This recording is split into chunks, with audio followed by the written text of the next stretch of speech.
আমার ছেলেটা হয়েছে একদম মিষ্টির পোকা। মিষ্টি দেখলে তার মাথায় কাজ করে না। কিন্তু আমি তো তাকে চিনি খেতে দিতে পারি না। তাই আজকে বাড়িতে বানিয়ে ফেললাম চিনি ছাড়া রসগোল্লা। হ্যাঁ, সত্যি আপনারা ভাবলে অবাক হবেন চিনি ছাড়া রসগোল্লা কিভাবে বানানো যায়। তো ২ কেজি দুধের আমি রসগোল্লা তৈরি করব। মোটামুটি একবার বলক উঠলে তার মধ্যে হালকা একটু ভিনেগার দিয়ে ২ চামচ ভিনেগার দিয়ে জলের সাথে মিশিয়ে নিয়েছিলাম। দেওয়ার সাথে সাথেই ছানাটা কেটে যাবে।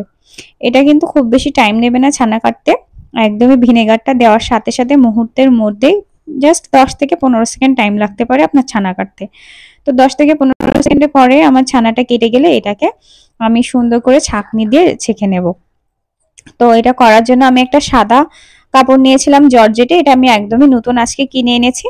তো এই জর্জেটের কাপড়টা একটা ছাঁকনির উপর দিয়ে আমি সেই ছানাটাকে একটু গরম জল দিয়ে ধুয়ে নেব। এটা ঠান্ডা জল দিয়ে ধুয়ে নেব, সরি। ঠান্ডা জল দিয়ে ধুয়ে না নিলে ছানাটা আমার ঠিকঠাক ভাবে মাখানো সম্ভব হবে না। তো এভাবে চিপে চেপে আমি জল বের করে বেশ কিছু সময় ঝুলিয়ে রেখেছিলাম। এই যে আমার প্রায় ২ কেজি দুধের ছানা। এবার এটাকে আমি সুন্দর মতো ম্যাশ করব। এই ম্যাশ করাটা যতটা ভালো হবে আপনার রসগোল্লাটা ততটা বেশি সুন্দর হবে।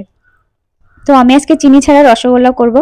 সবাই একটু অবাকই হবেন যে চিনি ছাড়া রসগোল্লা কি করে সম্ভব। আসলে চিনি ছাড়া রসগোল্লা করব কারণ আমি আখের রস কিনে এনেছিলাম গতদিন, সেটা এনে ফ্রিজে রেখেছিলাম। কারণ আমি আমার বাচ্চাকে কোনো রকম চিনি দেওয়া কোনো কিছু খাওয়াতে পছন্দ করি না।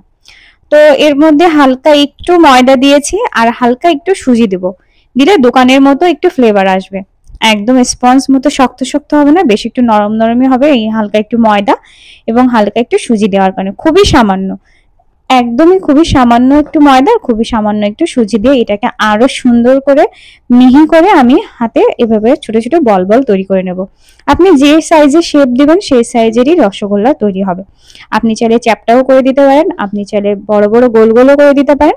তবে হ্যাঁ, একটু মাথায় রাখবেন এটা কিন্তু যখন শিরাতে দিবেন তখন এটা বেশ বড় বড় হয়ে যাবে। তো আমি বেশ কয়েকটা বড় দিয়েছি, আবার বেশ কয়েকটা ছোট দিয়েছি, কারণ ছোট বাচ্চাদের অ্যাট্রাক্ট করতে তাদের সবসময় এমন একটা টেন্ডেন্সি যে কখনো বড় লাগবে কখনো ছোট লাগবে। বেশিরভাগ ক্ষেত্রে তারা বড়টা পছন্দ করে। তো আমি বড়ই দিয়েছি।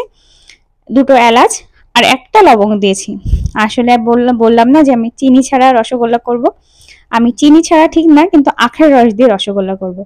তো আখের রসটা দিয়ে আমি একটু ময়দা দেব। ময়দা দেওয়ার একটাই কারণ, এটা আপনার বেশ ফুলে থাকবে আর কি, মানে একটা ফেনা ফেনা মতো হবে যাতে রসগোল্লাতে এর মধ্যে ডুবে ডুবে থাকবে এবং এর মধ্যে মিষ্টিটাও যাবে এবং এটা একটু পরিপক্ক হয়ে যাবে, মানে বড় হবে। তো এই হলো আমার রসগোল্লা, একটু করে একটু একটু করে ফুলছে, মানে বড় হচ্ছে। আর মোটামুটি এমন একটা পর্যায়ে আমি নামিয়ে নিয়েছিলাম। এই আমার রসগোল্লা চিনি ছাড়া। যেহেতু আখের রস দিয়ে তৈরি করা রসগোল্লাটা, এটা দেখতে হালকা হালকা সবুজ সবুজ হবে, কিন্তু স্বাদে চিনির শিরা দিয়ে তৈরি করা যে রসগোল্লা তার থেকে অনেক বেশি টেস্ট হয়েছিল। আমার বাসার সবাই খেয়েছে, সত্যি অসাধারণ হয়েছে। কোনো প্রকার কোনো পার্থক্য চিনি শিরা দিয়ে তৈরি করা আর আখের রস দিয়ে তৈরি করার মধ্যে পার্থক্য বোঝা যায়নি। তবে এটার ন্যাচারাল একটা কালার তো থাকবেই। যেহেতু চিনিটা খাওয়া সবাই নিষেধ করে, কারণ ওটা বারবার রিফাইন করে ওর কালারটাকে বেশি সাদা করা হয়। আর যেহেতু আখের রসে সেই কালারটা তো চেঞ্জ করা সম্ভব নয়, তাই রসগোল্লার কালারটা হালকা হালকা সবুজ সবুজ এসেছে। আপনারা চাইলে এভাবে চিনি ছাড়া রসগোল্লা আপনার বাচ্চাকে খাওয়াতে পারেন, কারণ এটা খুবই হেলদি।